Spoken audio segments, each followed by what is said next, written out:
Okay, so what's new recently is mostly added some 128-bit ALU and FPU operations, which, as usual for 128-bit operations on this instruction set, use register pairs. So there's, shift shift operations, which are effectively paired up 64-bit shifts just using a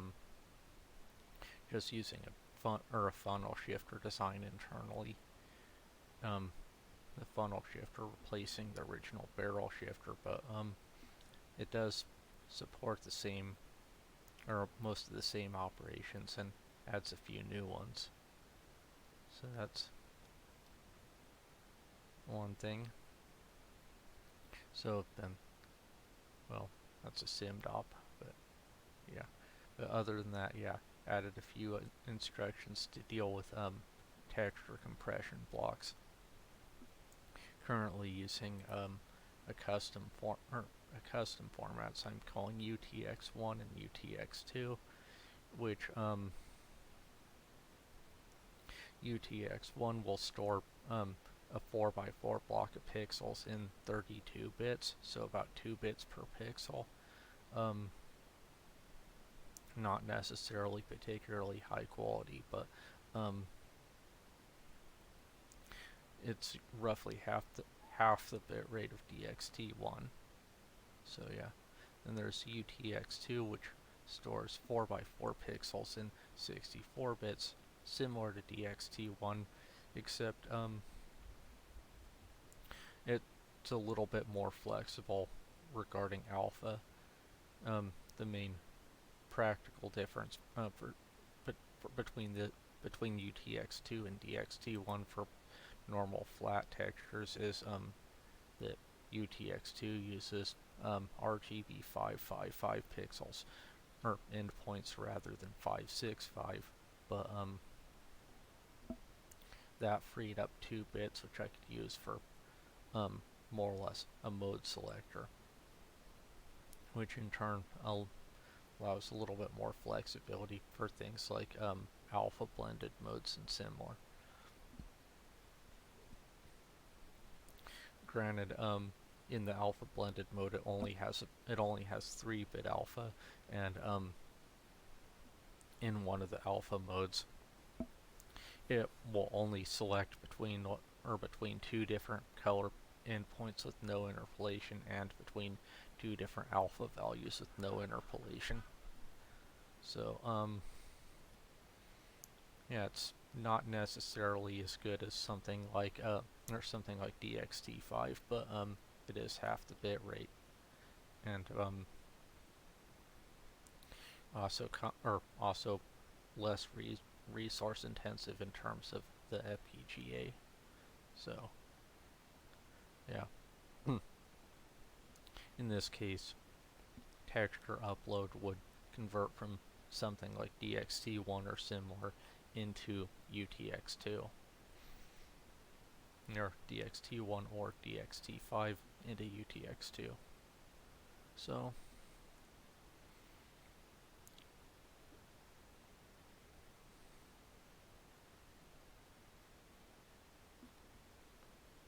yeah, and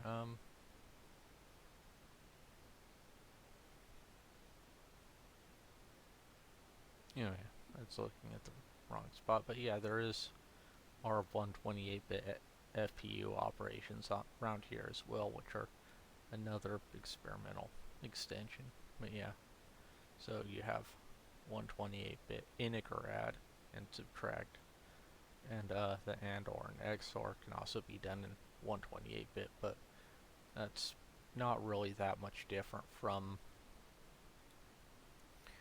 it's not really much different from just using a paired and or XOR ops, and effectively that's how it works internally anyways. It's just this is a 32-bit operation that can do a 128-bit AND or operation or similar.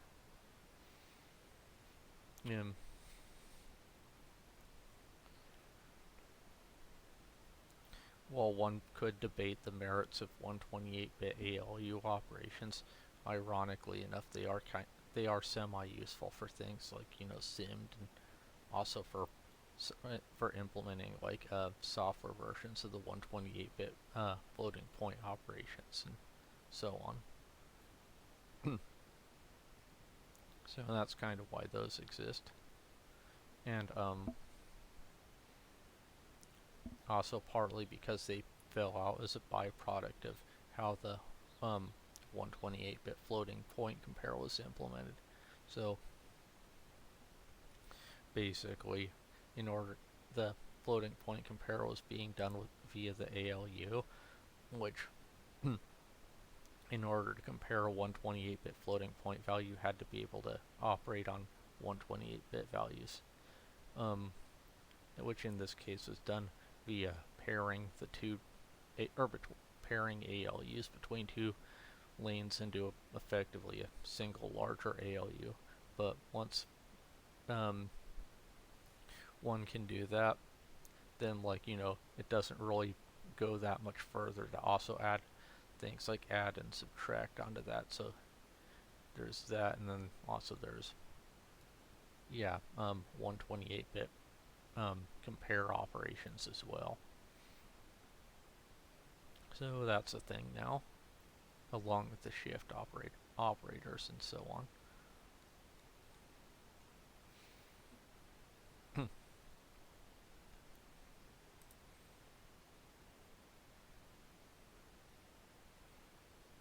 Other than that,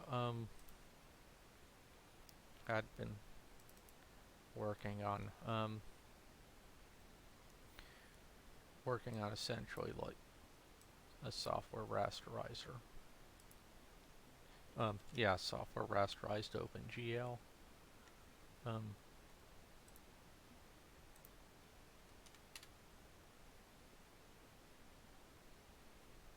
Just rebuild it and hope I didn't break anything in the meantime.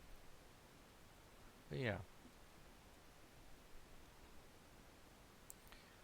So this is basically for the edge walking logic, which was actually kind of a bit of a pain to rewrite in assembler, because it's kind of awkward, or kind of big and awkward, and doesn't really fit into registers effectively. Because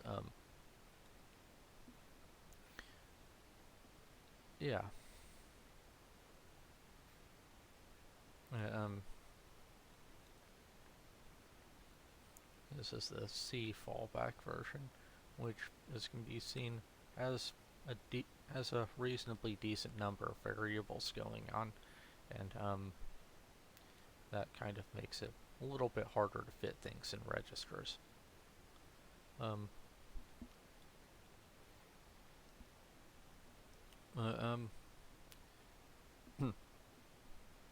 For the most part, it fits.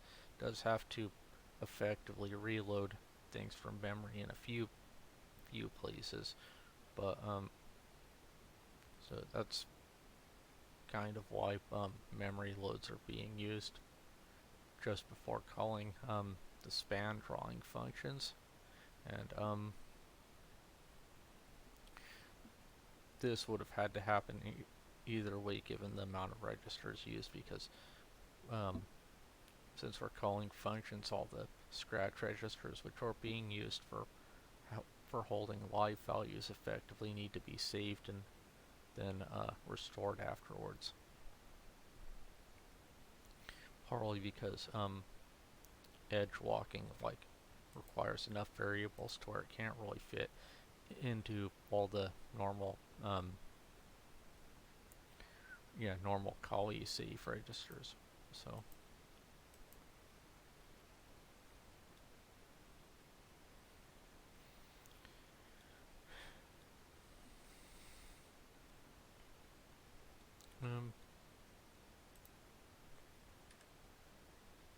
fire it up at 50 megahertz first, so you can see just how slow this is.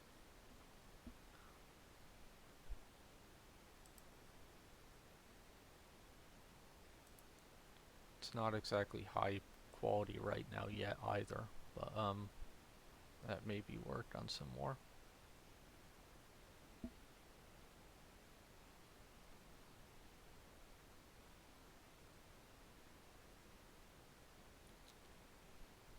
It is in fact rendering at 320 by 200 in this case, which is partial cause for the rather poor text rendition, but looks a bit better at 640 by 480. Yeah.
As can be seen, the performance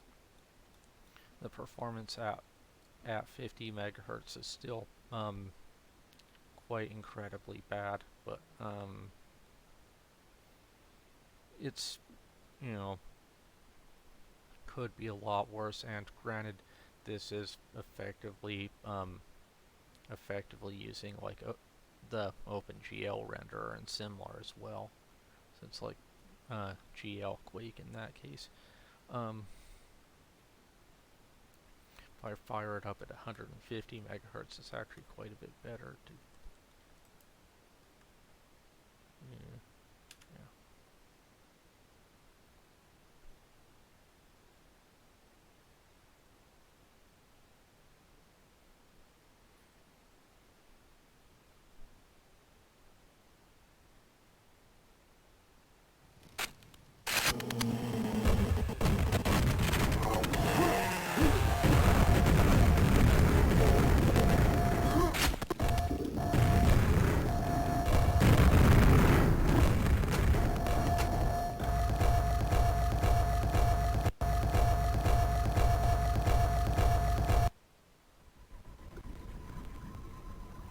So, as can be noted here, at 150 megahertz, GLQuake is actually fairly usable.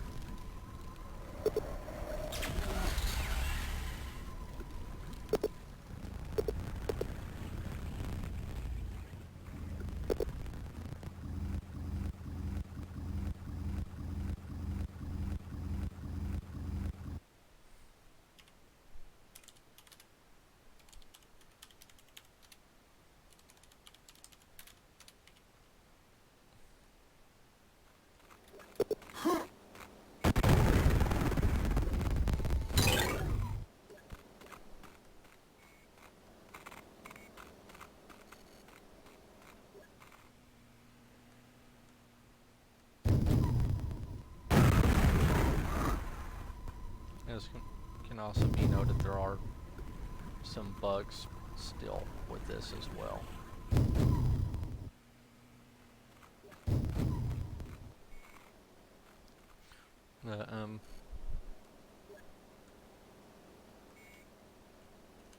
Granted, I only got this really actually working a few days ago, so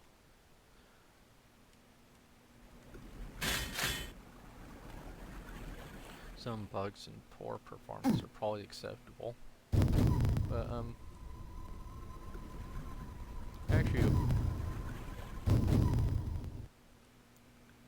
yeah, if anyone remembers the little pictures I was showing of the spinning cube and the Utah teapot and stuff, this is basically the same rasterizer I was using there, but this time implementing enough of the OpenGL API to be able to run GLQuake on it, even if a bit buggy.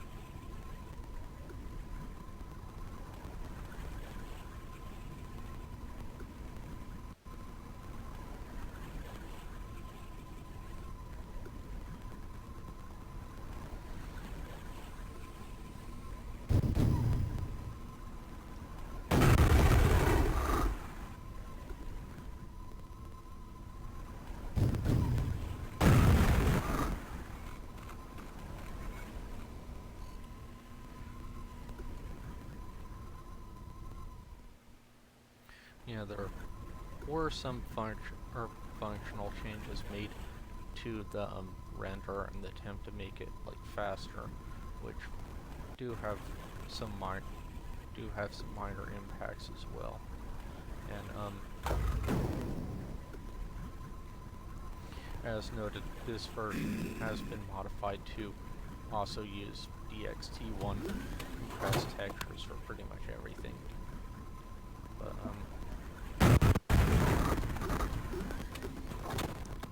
for Quake 1, DXT compressed textures work reasonably well.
But yeah, despite it not really working usably at 50 megahertz, given it performs as well as it does at 150 megahertz, still reasonably good for a software rasterizer, or at least one implementing OpenGL. So, yeah.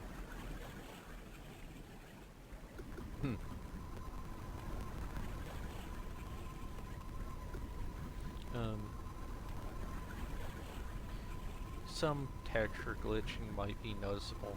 That's because technically this is using a fine mapping,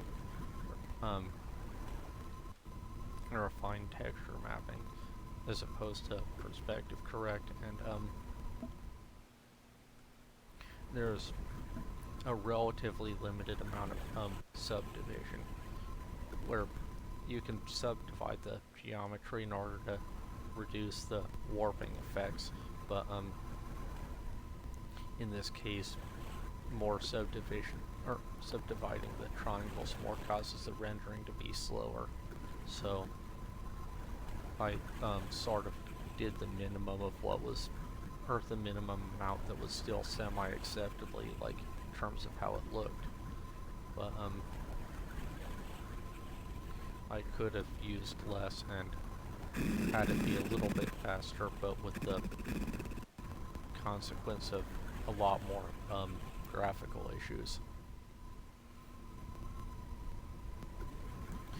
As noted, going the other way, finer subdivision does generally make things look a lot nicer. So,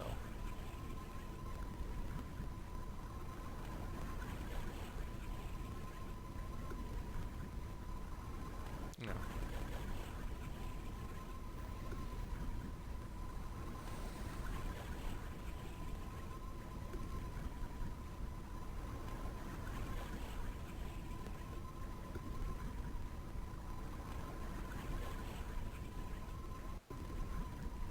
Though, granted, at this point, the software version of Quake does both look nicer and go faster.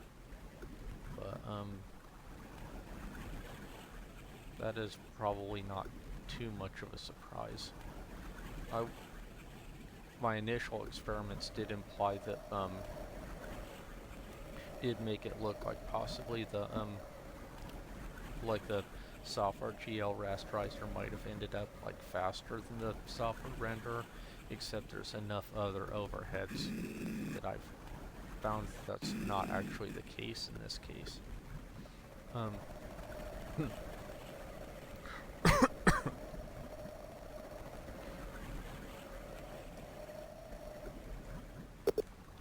Yeah, namely like at the original 50 megahertz, like even if I don't rasterize anything and just have the GL calls going mostly to no operation instruction, or to, yeah, basically stub functions that don't actually draw or do anything,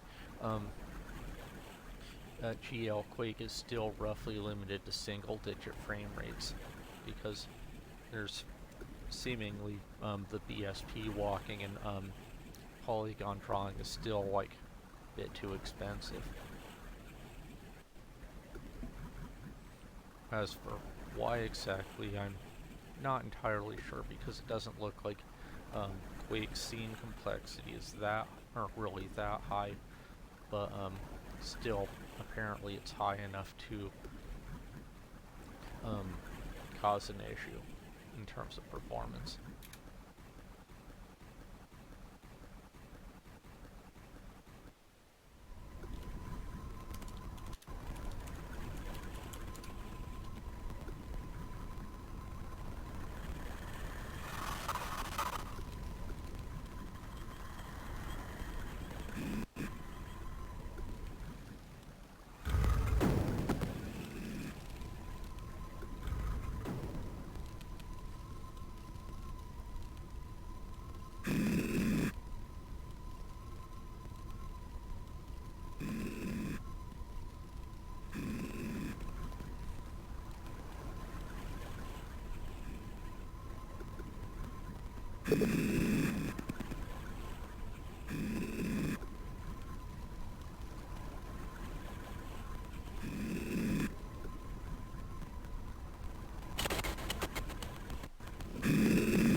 Yeah, but in a way, the fine mapping does sort of make it look a little bit like the original PlayStation,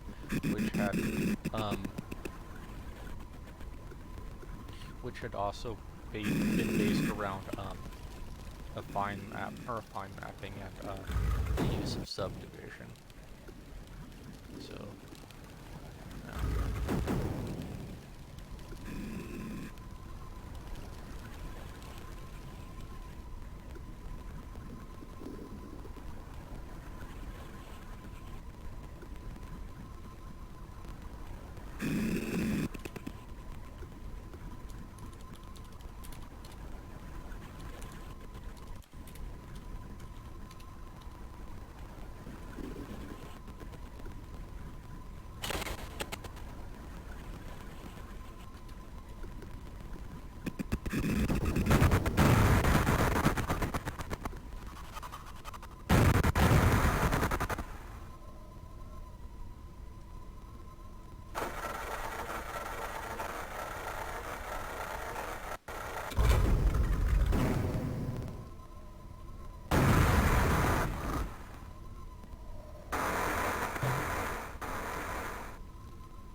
also, of course, Quake's multi-layered scrolling sky effect, which is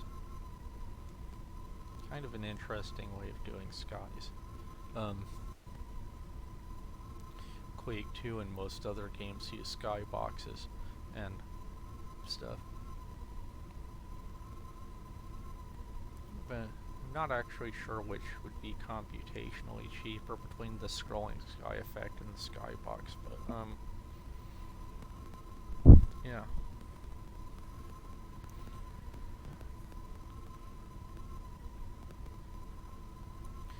It is at least, yeah, difference.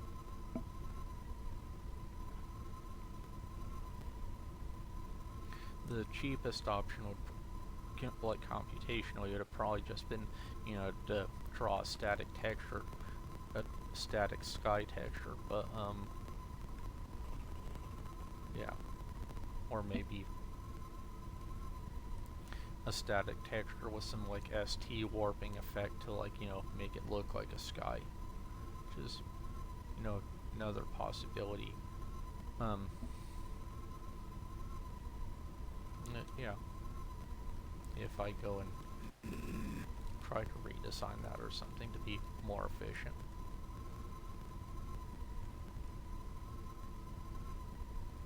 Either way,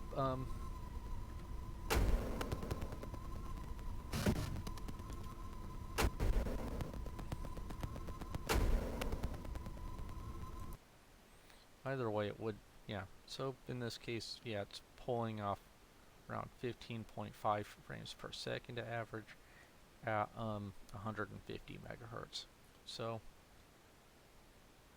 150 is quite a bit faster. And even crappy GL is, well, still not something you can usually achieve, like, at least usably at 150 megahertz, because not sure how well something like a Pentium 1 would do at software GL, but yeah.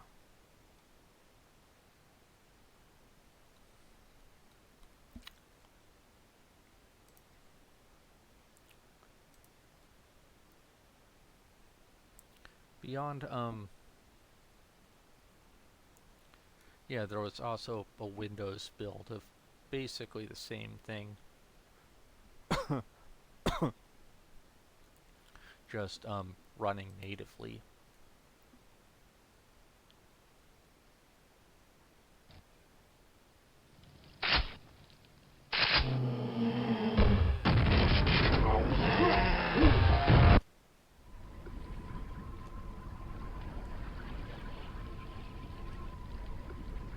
Yeah, this is basically the same software render, or same software rasterizer as before, just running natively on 64-bit Windows and in 640 by 480. As can be noted, the issues with the fine mapping are a lot less noticeable at 640 by 480, but that's mostly because all the on-screen triangles are smaller.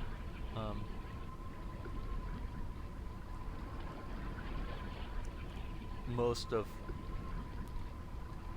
things in this version are actually technically similar to what was being seen with the previous version, but yeah, but with the main functional difference that, yeah, this version is running on Windows. Well, on native Windows and at full speed.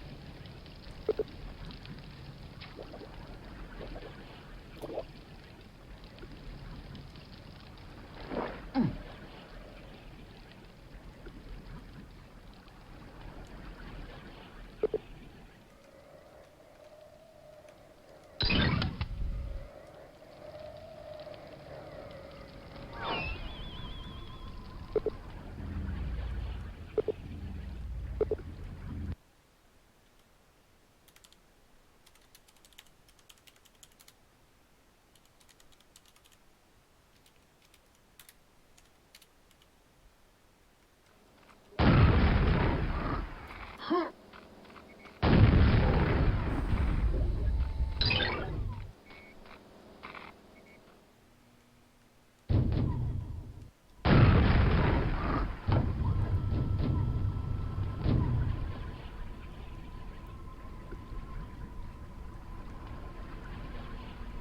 know, because the texturing bugs exist also in this version, that sort of implies that they exist in somewhere in the, yeah, somewhere in the C part of things, rather than in my assembler code. But yeah.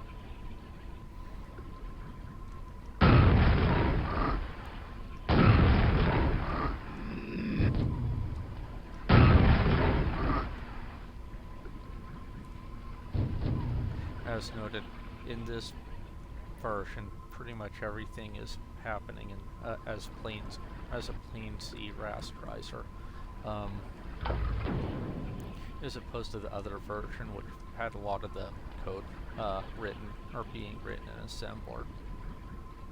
But yeah.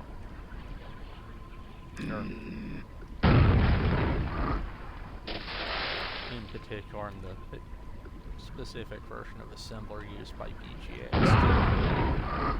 But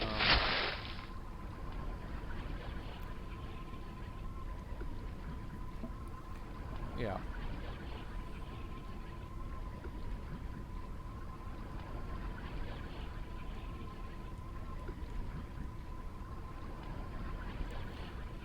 There are some lighting issues in Similar still to be worked out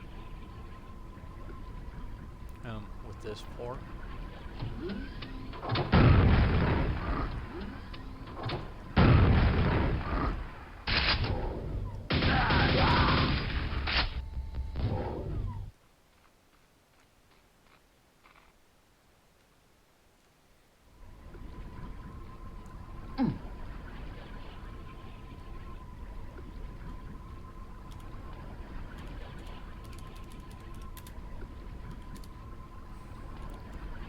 So as can be seen,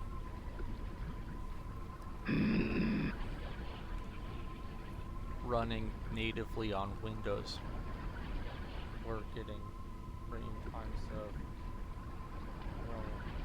between about 20 and 50 milliseconds. So even with the massive benefit of a 4 gigahertz processor, we're still not, like, you know, achieving a solid 60 FPS or similar. But,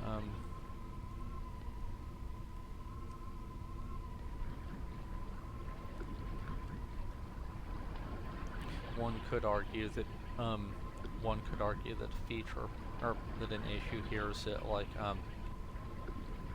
I'm not using SSE to its full extent, or other things like that, but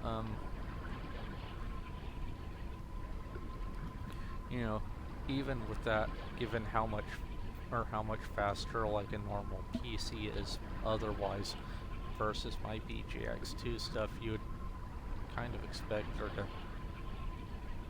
it to be a bit faster than this, but yeah.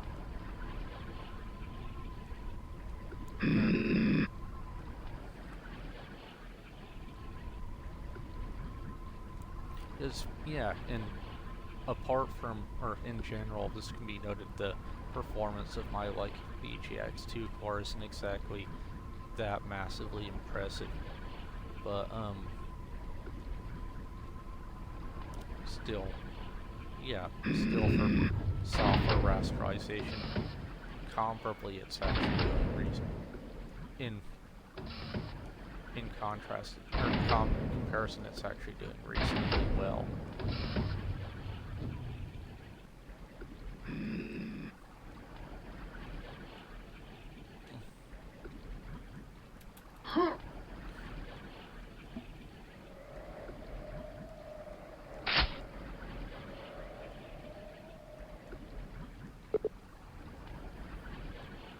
There are practical differences, though.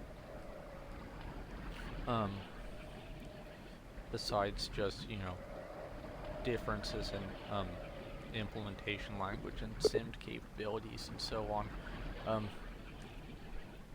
For example, x86 doesn't really have an operation for decoding the compressed textures. So in this case, they are sort of being decoded into or the blocks are being decoded into an intermediate cache, and the cached pixels are being used for rendering. Initially, I did try to emulate the instruction for decoding compressed textures, like directly and stuff, so it would decode or extract one pixel from each compressed texture block when it was being drawn. But even on a modern PC with all its stuff going on, that was still slow enough to actually basically tank the frame rate. So yeah.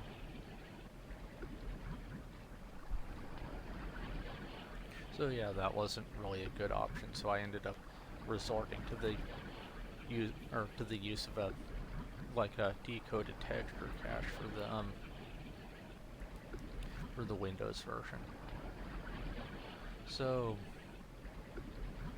yeah. So yeah, this version's mostly the textures are uploaded as compressed textures, but when they're being drawn, they're temporarily decoded into a uncompressed form, and then the pixels from the uncompressed form are used for the actual rasterization.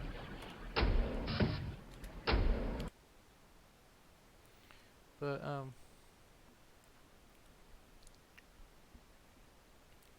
that's that version. Another version I can fire up is, using the hardware OpenGL.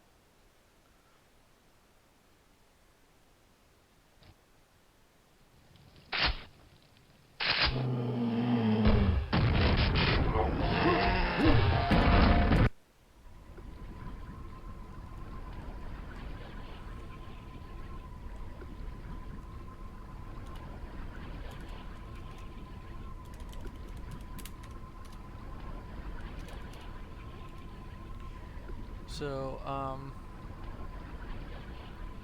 yeah, this one's, actually using the GPU for rendering.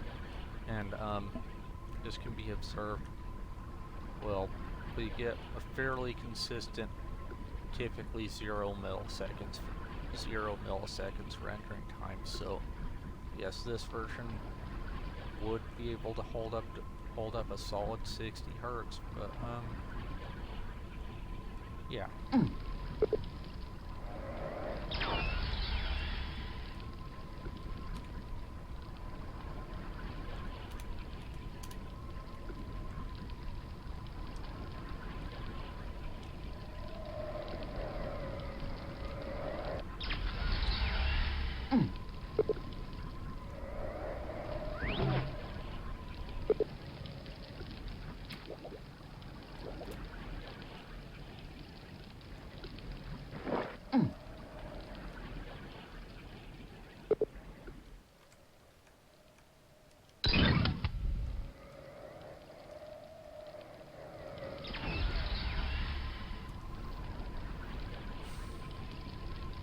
There are some lighting issues and stuff. That's partly because of changes actually made to GLQuake that attempt to make it go faster. But,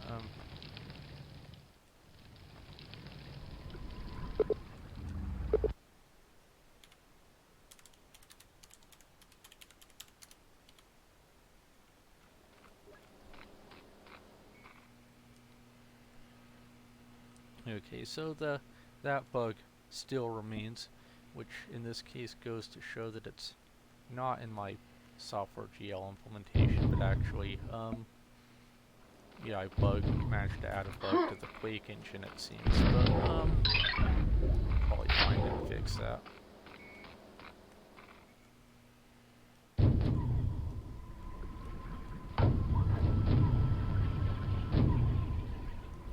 yeah, as noted, this isn't really a stock or entirely vanilla GLQuake, but rather was modified some in the name of trying to make it faster. Some of that was actually like based on incorporating some, or trying to incorporate some design elements used from Quake 3's vertex mode. So essentially it's rendering everything more like how Quake 3 would render it when it was set into vertex mode, rather than how GLQuake would traditionally render it. But one downside is that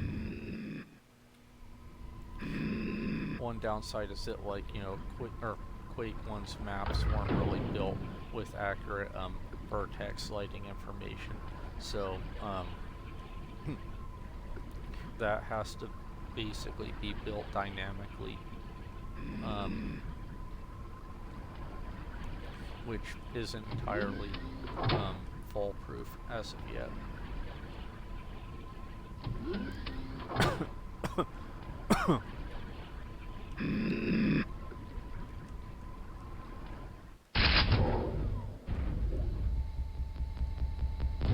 The approach I'm using does work reasonably accurately for figuring it out for the static parts of the geometry, but for any brush models or similar, it's a lot less accurate.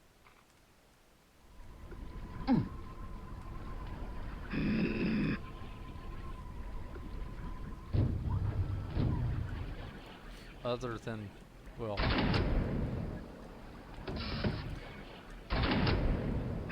yep.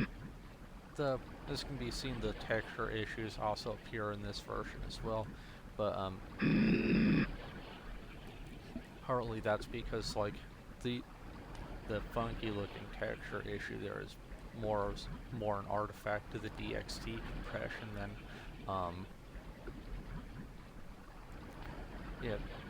more an artifact of the DXT compression than the rendering. So yeah.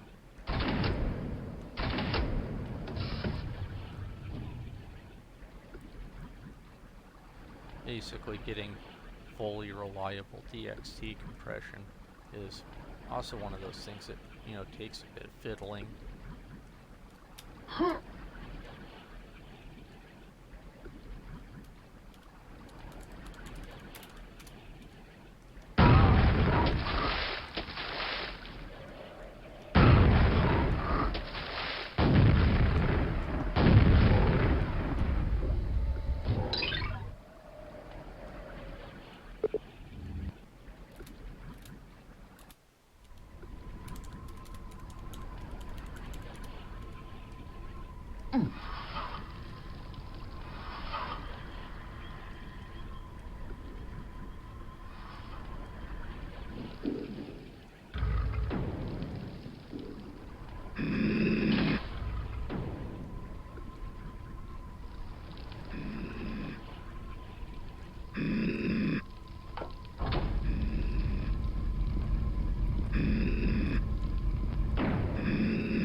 So yeah.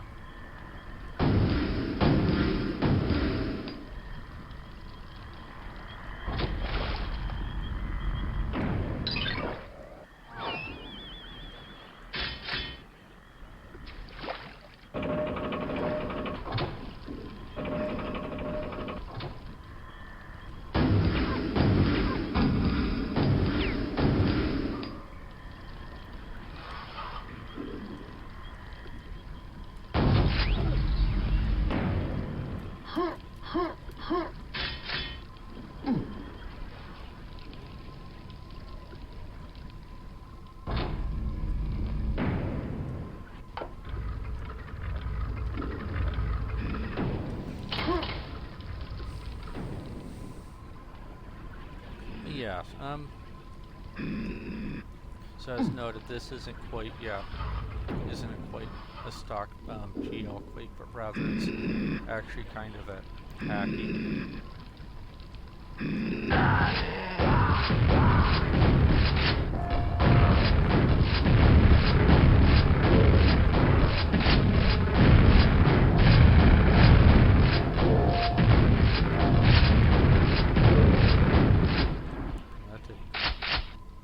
That didn't go over quite as I intended, but yeah.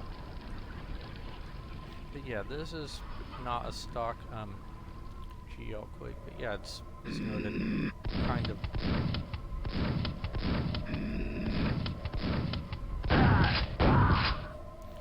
kind of a mashed up version of Quake 1 mixed up with chunks of Quake 3, or with some small chunks of Quake 3, and yeah.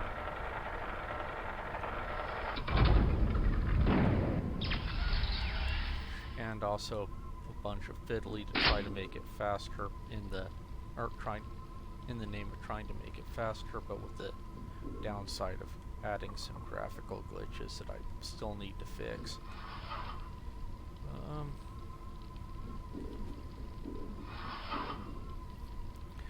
Things that have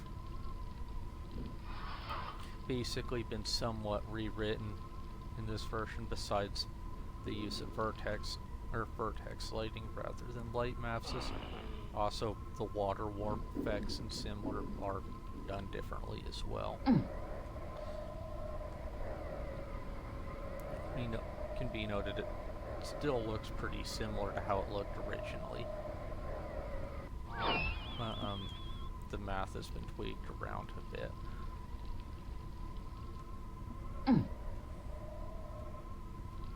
Actually, the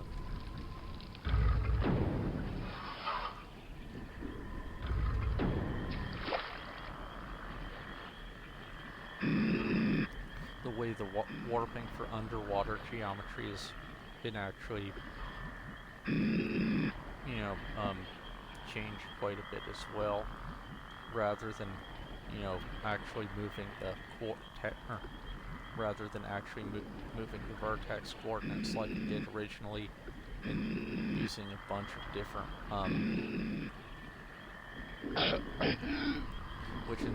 which previously had been done with a bunch of different sign functions.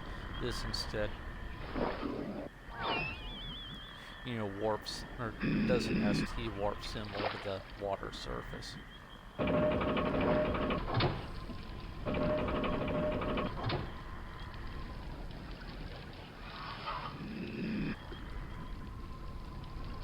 Also, the way alias models were drawn was kind of redesigned as well.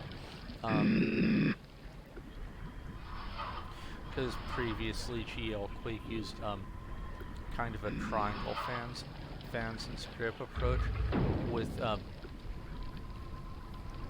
and made use of basically the GL begin and GL end sequences for rendering everything, but I sort of redesigned the way the alias models work to instead basically use GL draw elements, so it's drawn effectively as an indexed array.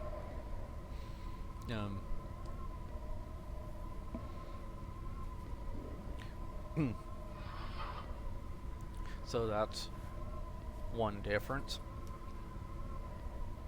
Besides, just being drawn as in using indexed arrays, it will also effectively duplicate some of the vertices and similar. Mostly the reason for the duplication is because of effectively the seam issue, because, well, the way Quake 1 did its models, you would effectively have a separate front and back side of each model and stuff, and then vertices could be either on the front side of the model or on the back side of the model with a flag to indicate which one it was, and Yeah, and also a flag to indicate which side each triangle is on and stuff. But those flags would influence where the texture coordinates ended up being computed as, which was kind of not really ideal and doesn't really work with draw elements. So in this case, you actually end up having to more or less partially remap some of the vertices so that you have essentially the original set, which is in this case all for the front side of the model, and then any one that were on seam or similar were, you know, added onto the end to increase the total number of vertices for the model, but allowing it to basically be drawn all as a single draw elements call. So, but yeah, at least the alias model drawing seems to be a little bit more efficient now. But the actual hard one for overall performance is still mostly the map drawing, because seemingly even if I disable the rasterization stuff and run at 50 megahertz just the engine itself, but with no drawing, it's still limited mostly to single-digit frame rates, which is pretty annoying. But a lot of that seems to be mostly because the BSP walking and calls to draw everything are actually kind of slow. Like even if they're just calling no op stubs. But from what I can tell, that issue seems to be in large part due to a high frequency of cache misses. But yeah, not to be seen yet if there's some way to make it better. Because yeah, technically if I could have a usable version of Quake 1 running on my CPU core, that would be preferable. Because, you know, I have Doom and similar, but Doom isn't quite as impressive. Yeah.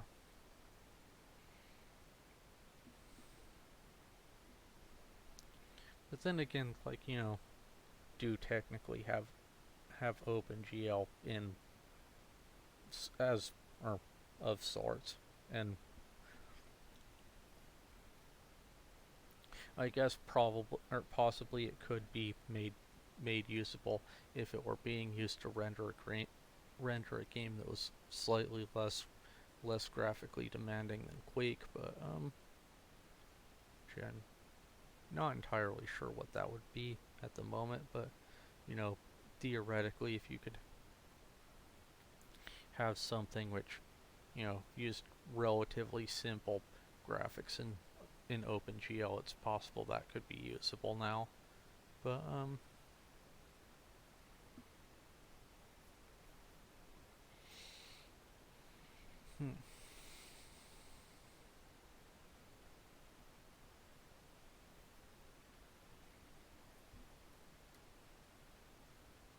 see if there's much more to say on this.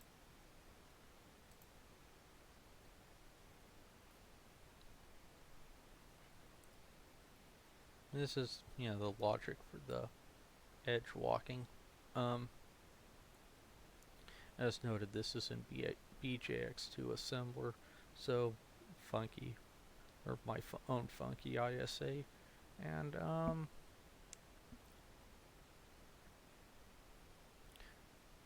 not really that much that much parallelism, because this particular code, partly due to its high register pressure and similar, was a bit harder to make efficiently parallelized. But,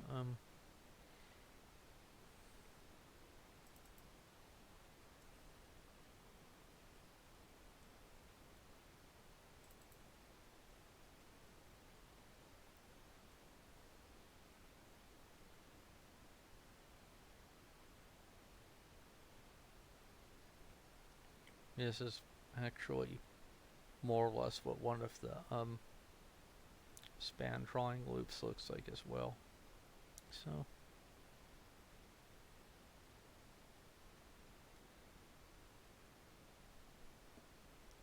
it's, yeah, using color modulation in the sort of standard way with a texture to extract a pixel from a block, or with a instruction to extract a pixel from a texture block. So yeah, and then there's an alpha blended version because alpha blending is good.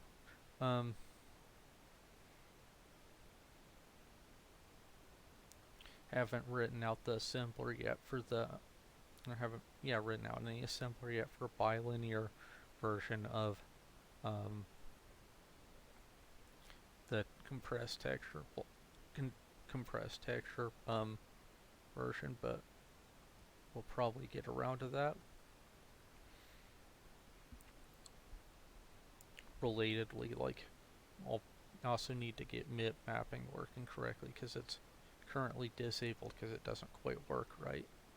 But that's another thing on the probable to-do list is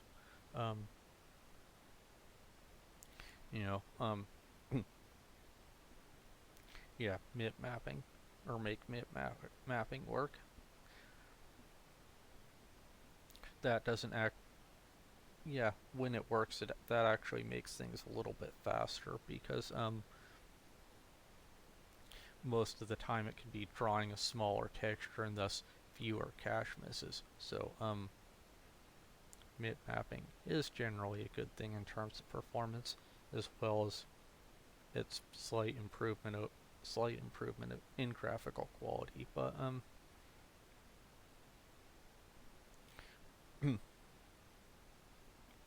the actual advantage MIP mapping has for performance is generally preferable to its slight graphical increase. But yeah, because visually it doesn't make that huge of a difference. It slightly reduces aliasing, but other than that, it's mostly useful because it can also make things a little bit faster. At least, assuming if it works correctly. It doesn't, choose the wrong MIP levels and make everything look like garbage. But yeah, that's kind of the issue with it. It still needs to be resolved.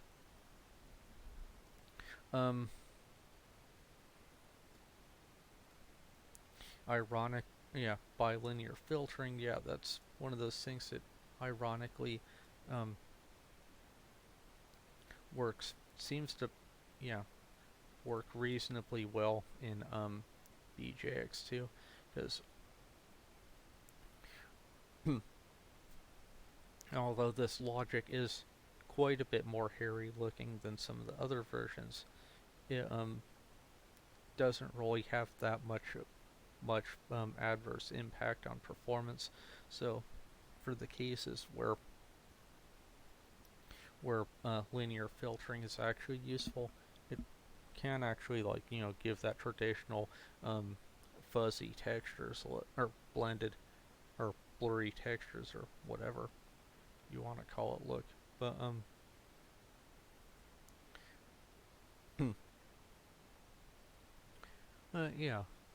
I can have that. I just haven't done it yet, and or for the particular texture mode I'm using. So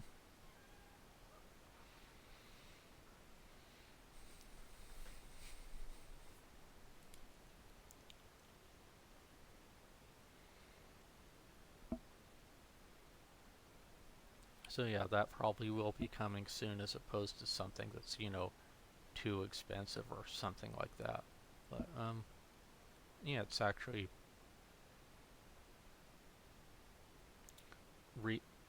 bilinear filtering is actually reasonable in this case, surprisingly enough.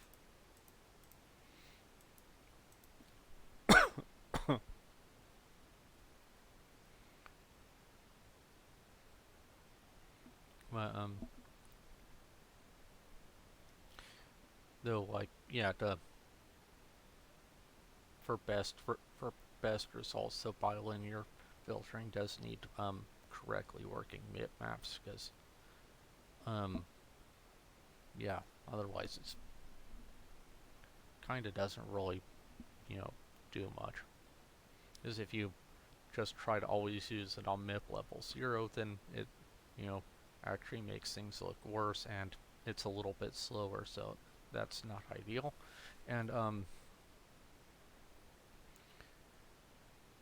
yeah, and if it's, just randomly choosing the wrong MIP level, so that looks kind of like garbage, and blurry garbage isn't that much better than pixelated garbage, so yeah.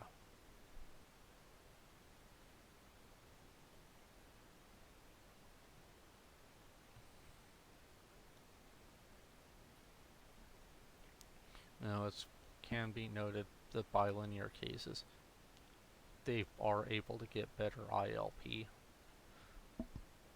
Because yeah, although there's a lot more work, there's also a lot more work that you can do in parallel, so it,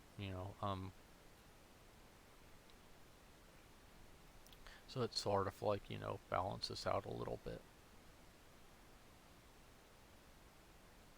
Um,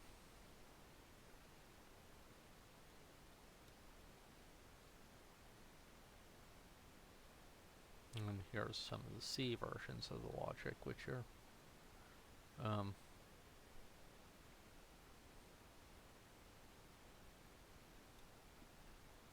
yeah, that's partly how the the C versions of the rasterizer loop work. They basically pack the pixels and do a vector multiply with 16-bit elements, and then basically they'll repack the result and say compare with the Z buffer, and if it's, passes, it will store the pixel, and then just sort of, typically using direct adders for the for advancing the sort of vector components. Well, one could, argue that, like, in using direct adders, and, like, values from one element will carry over into another, but if you have a bunch of fraction bits off the bottom, that usually just sort of disappears into the noise. So that's kind of how that works. And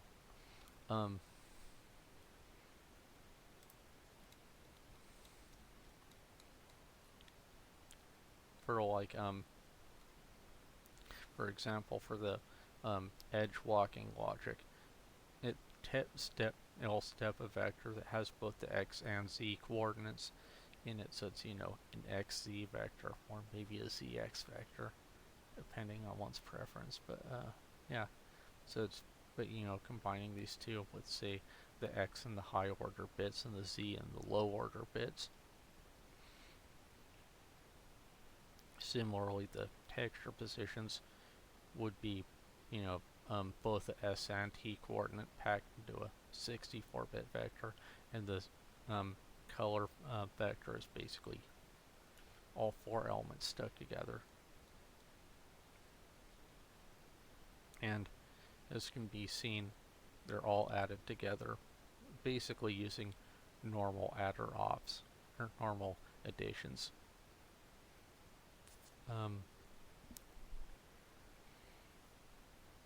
I ended up, partly going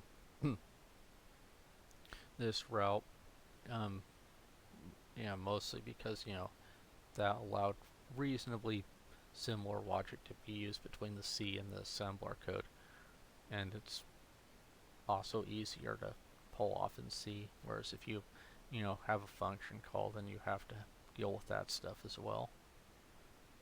So yeah, the normal plus operator is easy, and and if you can structure the logic such that you don't really mind about values carrying over from one element to the next, well, then it sort of still works.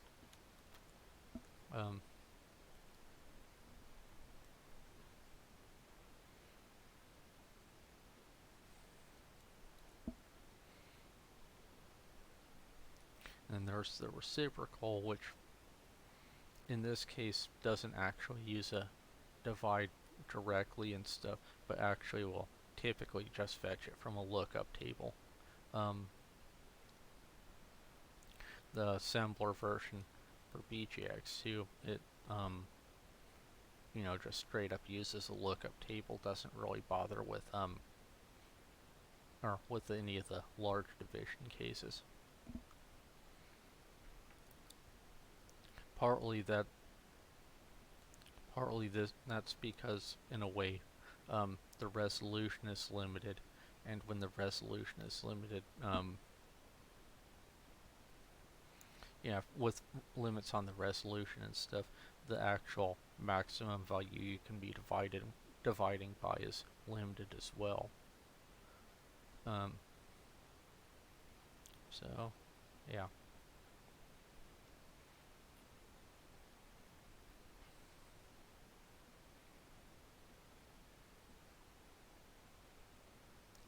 Oh, what else can be said about this? Well,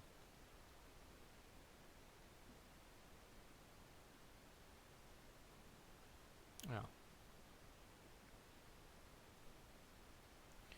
This is a function that does something slightly handled slightly differently on between x86 and BJX2. In particular, this function will invoke a multiplier, which will take two 32-bit inputs and produce a 64-bit output, so a widening multiply. But on normal x86, you just casually cast both sides to a 64-bit value and then multiply them and call it good. But in the case of my instruction set, it actually just sort of remaps it over to an intrinsic instead, which then invokes a CPU instruction to do the widening multiply. So it's a little bit different, but practically, yeah, not that notable. And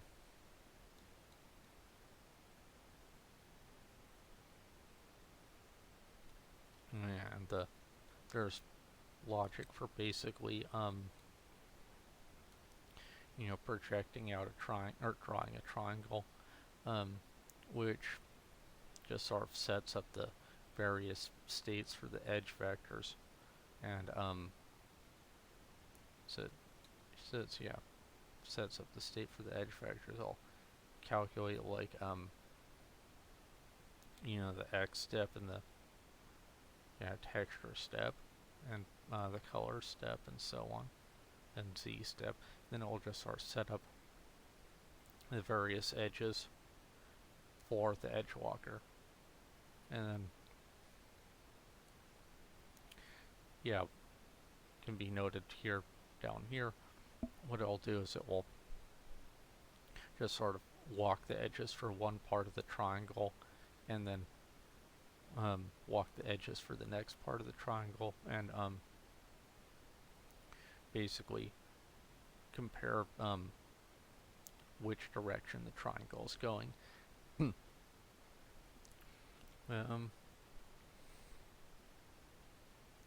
Because the way you walk down the triangle is slightly different depending on how the triangle is orientated and so on. So one needs basically logic to walk down the triangle on one side and then walk back on the other side, and it's slightly different between the two cases, but other than that, it's just walking down down the left and right side of the triangle.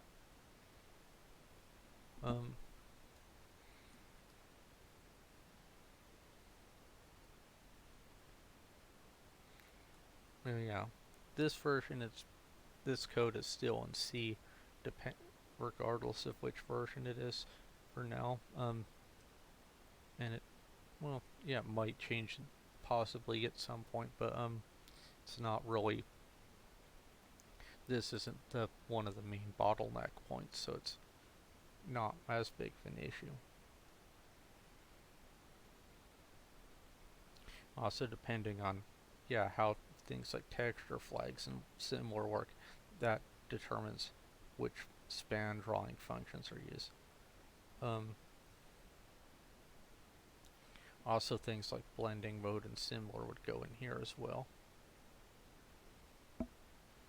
But full blending isn't fully implemented yet, so yeah.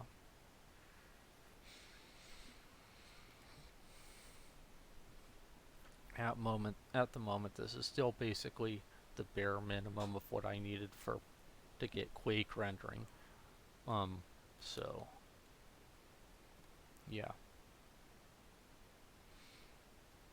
So yeah, there's still a lot of implementation holes between this and what you'd need for a usable OpenGL implementation. So, but I intend to go and implement more of it later. But yeah, as noted, the way this would be handled is, you have alternate versions of the span drawing logic for the different combinations of features, and if they're for cases which do get too complicated and don't fit one of the existing patterns, then you have to have a generic case which has the drawback of being a lot slower. But in this case, I sort of initially skipped the generic cases and went straight to a bunch of special cases. So, yeah.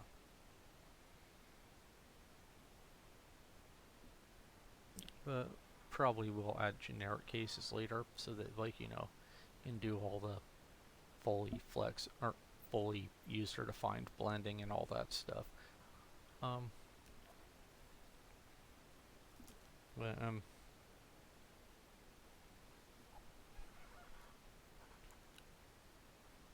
yeah, and is basically the general status for now.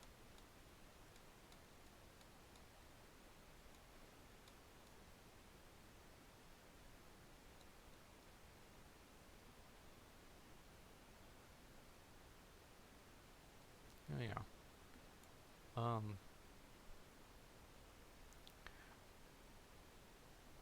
As noted, as can be noted, there's different pointers that are being used for the for basically the raw uncompressed textures and for the compressed textures. That's because depending on how things could work, you could end up with both pointers in use on a single texture. For example, in the case of uncompressing the textures before rendering them, or other things like that. Also, textures aren't in the render itself aren't represented like in terms of stating the width directly, but typically in terms of expressing it via a shift value.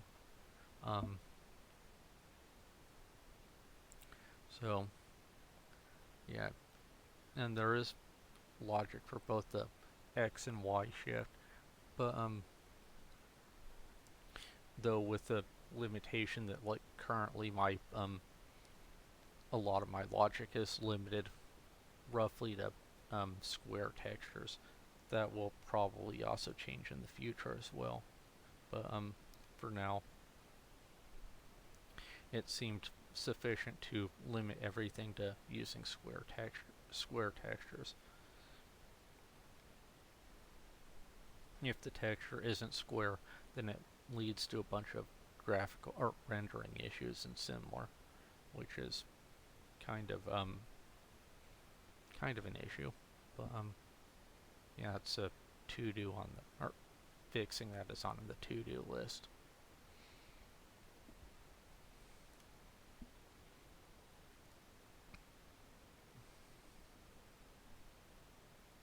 Oh yeah.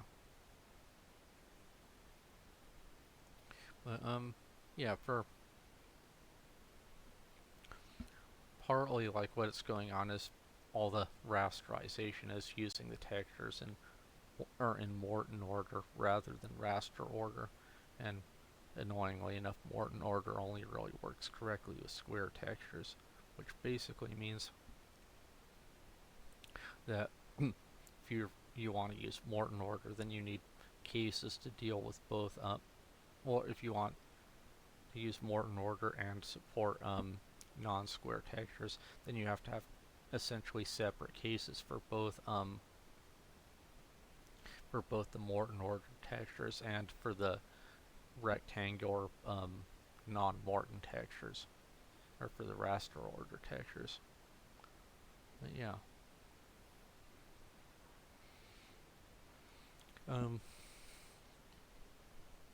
A lot of the magic for how this would be pulled off is mostly the magic of function pointers. So you can have function pointers. Yeah, like here you can see there's function pointers, and it will, pull these from the context, or pull the function pointers from the context and use the ones appropriate for whatever settings are in use. And generic functions might have other function pointers, like for example for the blending mode or blending operation and other stuff like that. So like yeah, in the GL API, one might specify like say or well like source alpha and 1 minus source alpha, but that's the common case. But say some other funky blending mode, like say 1 and then 1 minus source color or something. Yeah, in that case you might have another function for that particular blending mode that you would then set up, and then the generic drawing function would invoke that function pointer to be all like, hey, here's two colors. What do I get when I blend them together? We'll call that other function, and it will blend them. But yeah, but that part's still on the to-do list a little bit, but probably will get done reasonably, or that'd be a reasonably near-term feature to get working or get implemented. But yeah.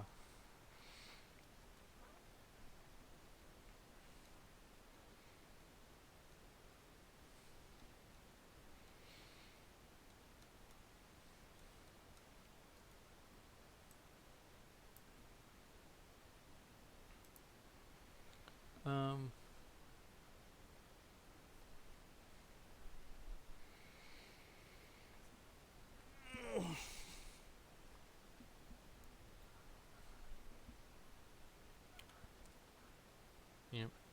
Not sure if I have much else to say for the moment, so I will call that all for now.